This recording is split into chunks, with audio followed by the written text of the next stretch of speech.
Charles and I were talking just a few minutes ago about the school shooting that happened yesterday.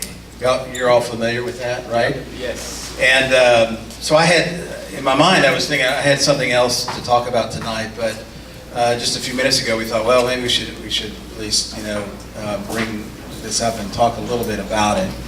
And to be honest with you, there's been 18 school shootings this year.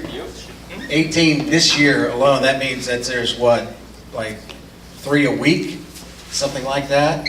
And it's almost. I remember when Columbine happened. I don't know if some of y'all remember that, but it was just something that shocked everyone. It shocked me and everybody. I was glued to the TV and to the news, trying to figure out, trying to understand what was going on. And now, with all that's going on, it just seems like this kind of violence again, which is in terms of the numbers of kids that were killed, was more than Columbine. In fact, it's the worst one, I think, in U.S. history. Even with all of that, I find that these things become almost familiar. And familiar to everyone. Familiar to me, familiar to the world at large, familiar to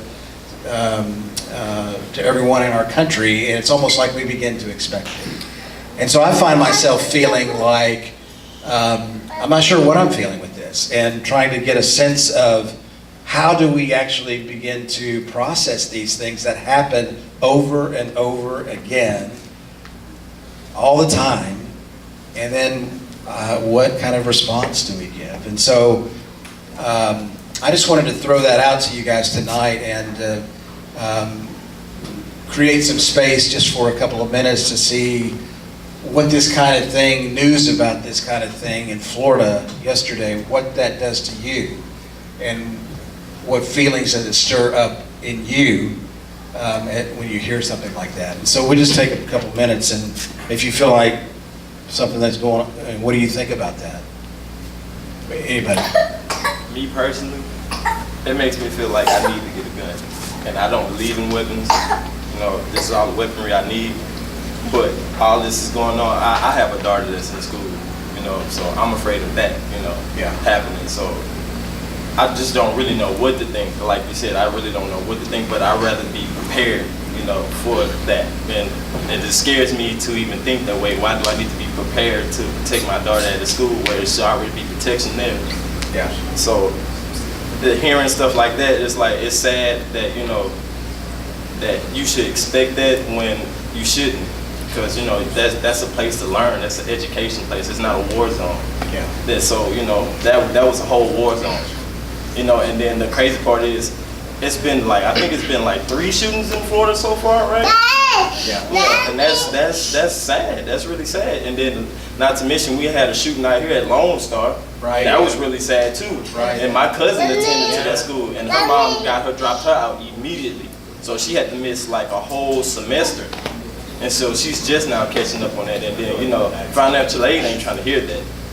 They want you to do what you're supposed to do. So because of that altercation that happened, she's suffering because of that. So that's not fair. Yeah. So I said it again, I feel like I need to get a gun to be prepared, and it shouldn't be that way. Yeah. So I don't know how everybody else feels. Yeah. Thanks for sharing that.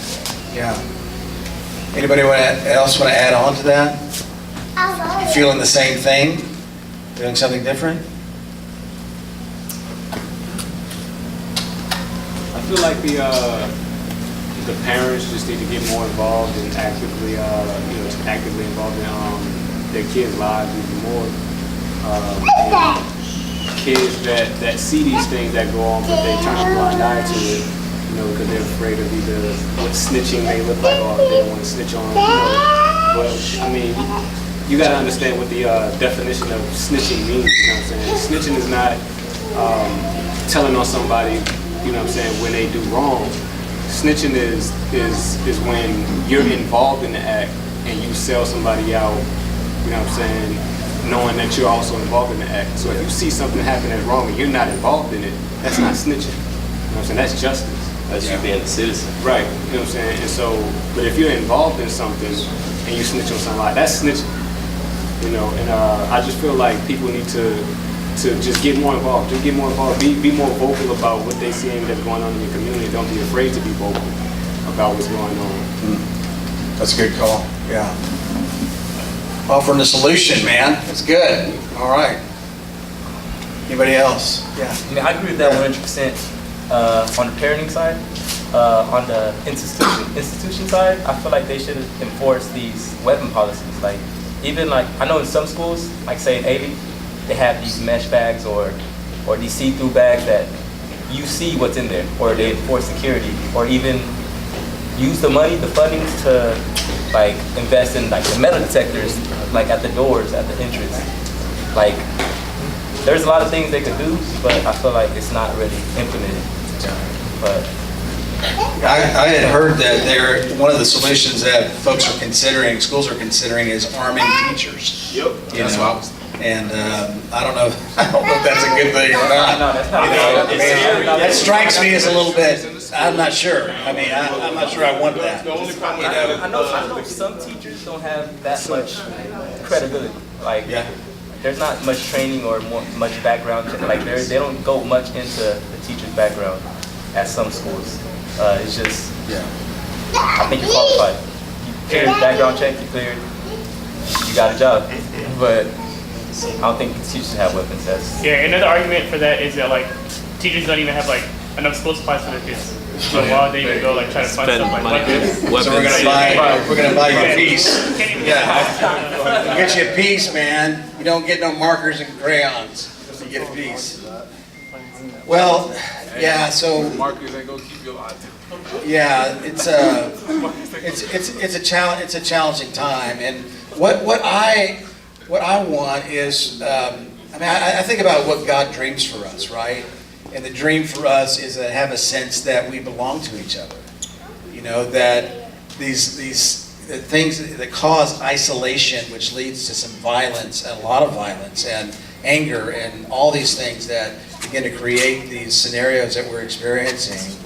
That what if we even just for ourselves began just to live in a way that we paid attention to each other and belong to each other and have a sense that you matter to me and I matter to you, and that God dreams for us to, like in a community like this, we have a sense that we belong to each other.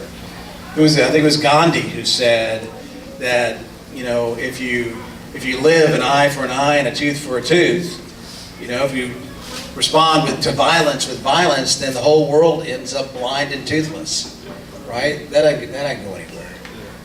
But there is this grace and there is this sense of peace that God dreams for all of us, and I think the way that starts is just with us, you know, and beginning to how we live our lives. So, well, if any of you guys want to talk more, we'll be around. I'll be around, and talk to each other, and let's not push these whatever we're feeling down, and play like it don't matter, because it does. So, let's pray, and then we'll continue.